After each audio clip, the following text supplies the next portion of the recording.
one day, a few years ago. Yeah.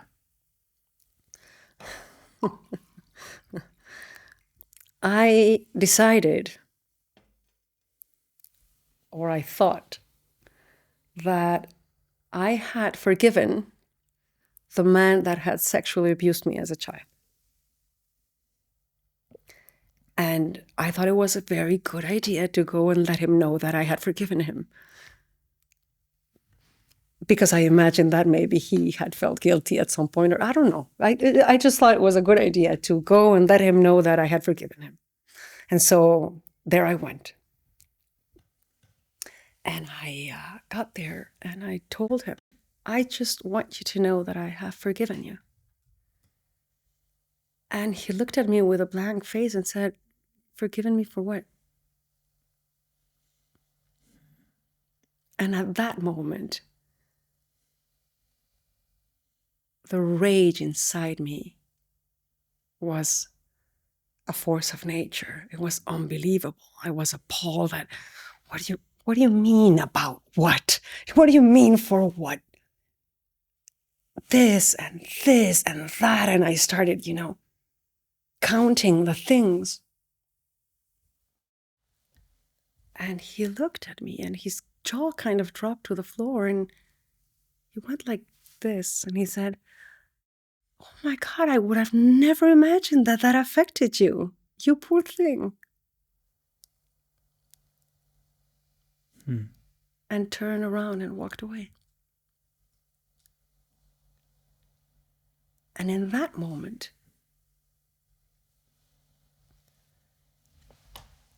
I could feel the rage. But then there was a new space in my mind that opened up to possibility. And that in that space, what came up was, oh my God, if I have been living with guilt and shame and horror about this for decades, and he hasn't, that means that he didn't do this to me. I did it to myself. I mean, he did what he did. Yes, that was true.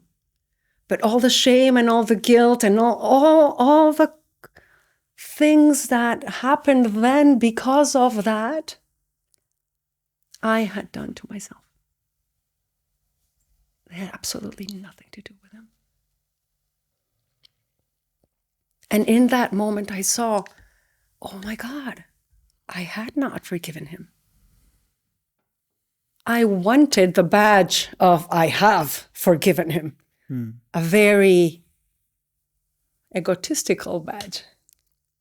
Not only did I go through that and dealt with it in my life, but I also forgave it. Do you see how that's just one more chapter of a book? And in that moment, it felt like I had put that story on the table. The story of my abuse and all the ways in which it had affected me throughout my life regarding intimacy and trust in men and all these things. And I had put it on the table for him to take with him so that I could walk away free and triumphant. But he didn't take it.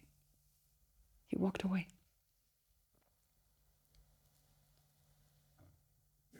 And so I was left looking at the story. And in that moment, I saw that I had a choice. I could either take my story back and take it with me, or leave it there and discover who I could be without it.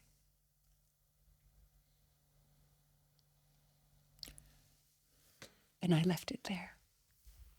And in that moment, tears started streaming down my face. And I ran after him.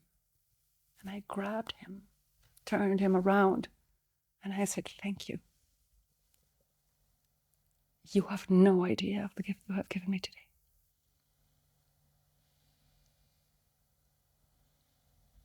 And I walked away badgeless, but free. Eager to discover what intimacy felt like, and what trusting men could feel like, and what all these things that had not been a possibility for me because I was carrying that story with me. And I had become a prisoner of that story. And suddenly it was gone. It was like, okay, I can insist on that story. I can insist on repeating that story to myself and tell myself that that's who I am, or not.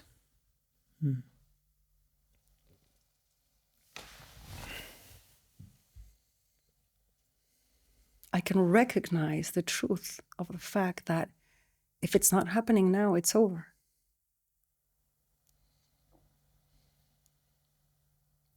And if you stop playing that story in your mind, if you give up that identity, you might find another possibility for you. Now, you were talking about attachment earlier.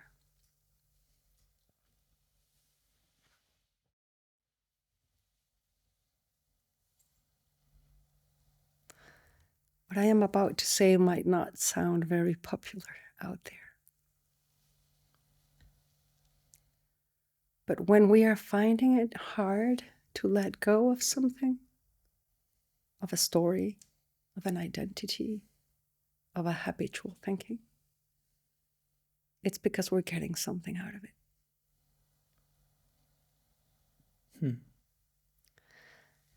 And victims get a lot out of their victim story. They get attention, they get compassion, they get sympathy, they get entitlement. I would know. I did it for a long time. It's just that if I want to cross the threshold and be happy, I have to give that story up. What a story. Wow. Well, thank you so much for sharing this. And also, I'm sorry. Don't be. Well, I have two last questions.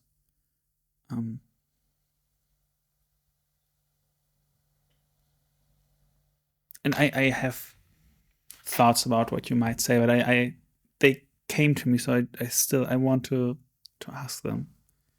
The first of them is, wouldn't it have been better that that person actually would feel bad? For whom? Feels like it's not even like a good reason that I have intellectually, more than like a feeling, like a sense of justice. I understand exactly what you mean, but those are two different things. A sense of justice and wouldn't it have been better? And so again, better for whom? Because you see, if at that point they would have said, God, yes, you're right, I'm so sorry, that would have reinforced my story. That would have reinforced my identity. That would have reinforced my entitlement and my lack of trust in men and my fear of intimacy and all these things. So would it have been better for me? No. For him? I don't know. I can't answer that. Right. My second question is,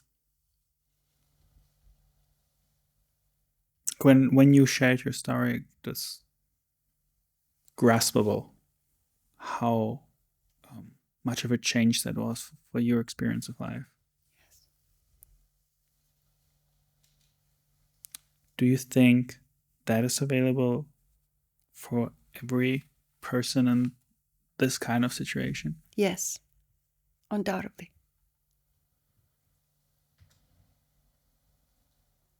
That is available for every person, regardless of their situation, regardless of their past, regardless of their circumstances. And is the location of this insight, the place to find it, the same you talked about at the beginning? Is that place of the unknown? You see, you have to give it up. You have to give up who you have been in order to find out who you can become. But you cannot know who you can become before you have given up who you have been. That's not available. That's not on the table. Yeah. It's not like, oh, wait, let me bring my victim story, cross the threshold, and then realize that I don't need it, so then I'll throw it away. No. The threshold is the eye of the needle. You have to give everything up. You have to leave everything behind only you can get through. You have to give everything up.